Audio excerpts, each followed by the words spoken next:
Customer emailed me and had a question about making halftone borders. I'll show you how to do that in Photoshop and Illustrator. So I'm in Illustrator right here and I've got a logo. Let me get rid of the halftone border there.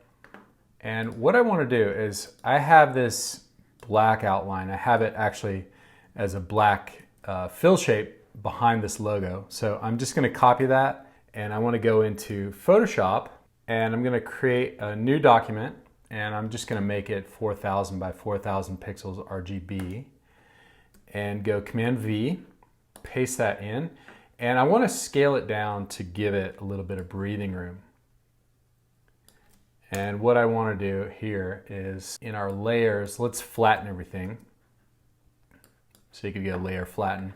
And then I want to apply a blur to this shape. So filter, blur, Gaussian blur, and just blur it kind of how you think it looks good. So it's around 90 pixels and we'll just click OK. And what we want to do now is let's make a halftone bitmap. So it's in RGB mode, so let's go to image mode grayscale and then go to image mode bitmap. And you're going to want to have halftone screen as your method. Click OK. And this will take a little bit of back and forth, but for this image, I think a frequency of 10 lines per inch. I've got the angle at 30 degrees and the shape is round. For these decorative halftones, you want them to be big enough so that you notice them, because that's the whole point of making it.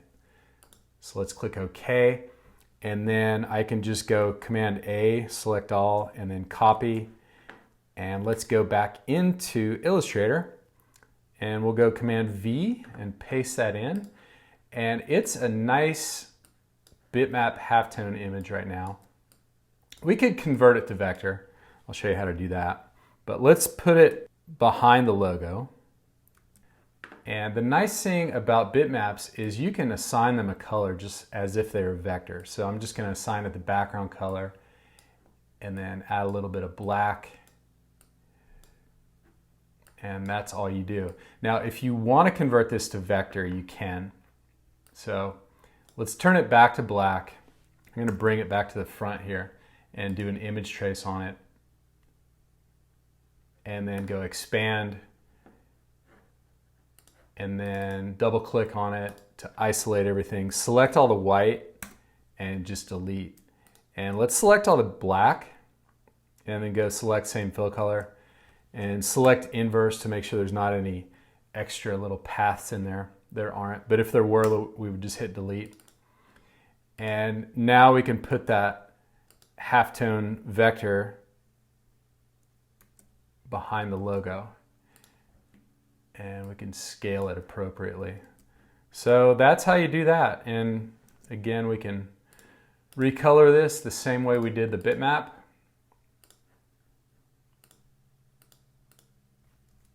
There you go.